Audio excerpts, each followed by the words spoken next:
Stock prices reversed their upward direction as it slowed down price jumps in many sectors. Effiong Gekop has detailed reports on markets.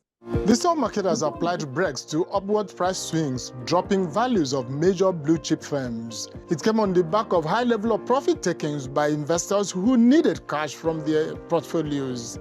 Securities in the likes of Access Corporation, Cadbury, Dangote Cement, Ecobank Transnational Incorporated, First Bank Holdings and Dangote Sugar all crashed. Others were Tantalizers, ABC Transport, eTransact, Academy Press and Transcorp.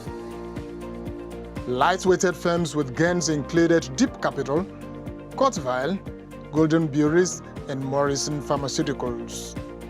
Price drops in the market were heavy, influencing the index downward by 2.47%, causing a loss of nearly 400 billion naira. The market still handles huge chase volume of 1.16 billion, valued above 12 billion naira. Effiong Gekop, TVC News, Lagos. Market participants are almost certain that the Federal Reserve will hike in July U.S. inflation report due later today and will likely help dictate how many more hikes are left in the tank. And before the data person ensues, markets have put a risk on hat, with MSCI's broadest index of Asian Pacific shares outside Japan climbing nearly 1% and set for a third straight day of gains.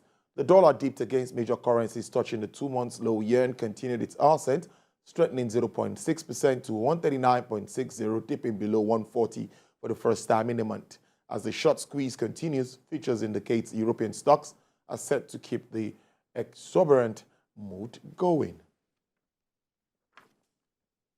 New Zealand Central Bank says cash rate will remain at a restrictive level for the foreseeable future, as agreed by the Monetary Policy Committee. The Apex Bank held the cash rate steady at 5.5%, flagging rates would be on hold for some time, with most economists still expecting rate cuts to come in 2024. According to the Reserve Bank of New Zealand, the official cash rate has constrained spending as anticipated, but will need to stay high as inflation is expected to fall into its target range only by the second half of next year due to the technical recession. In the currency market, New Zealand dollar trades at 0.6% higher, but this is largely on broader weaknesses in the US dollar. Canada's ethics watchdog has launched investigations into allegations that Nike Canada and a gold mining firm benefited from the Yoho forced labor in China's operation. The watchdog's probe stems from the complaints filed by a coalition of human rights groups. Nike says they no longer have ties to the companies accused of Yoho forced labor, while Dynasty Gold said the allegations arose after they left the region.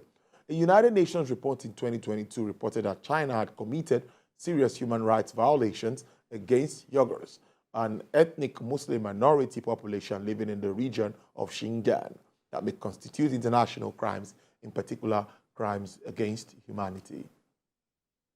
The complaint set out in our first initial assessment report is that Nike Canada Corp has supply relationships with several Chinese companies that have been identified as either using or benefiting from the use of Uyghur forced labor. I would say the greatest power that the Corps has is to shine a light on situations involving human rights that would not otherwise come to the attention of the Canadian public or the Canadian government. Companies choose to engage with the Corps and work with us to either mediate or during an investigation, which it's open for them to do. Indeed, notwithstanding that these two companies have not engaged with us so far, the door is not closed for them to now engage with us, and we do hope that they will. Crude oil prices barely moved today as market weighed a possible build in U.S. crude stockpiles and economic concerns against planned supply cuts by the world's biggest oil exporters and hopes for higher global demand. U.S. West Texas Intermediate crude to sell at $74.71, with a downward price review of 0.16%. Brent also experienced a price decline, 0.19% to sell at $79.25. Bonnie Light recorded an uptick of 1.22% to sell at $80.68. And for the OPEC basket, crude dealers are offering $79.09 with an upward price review of 0.84%.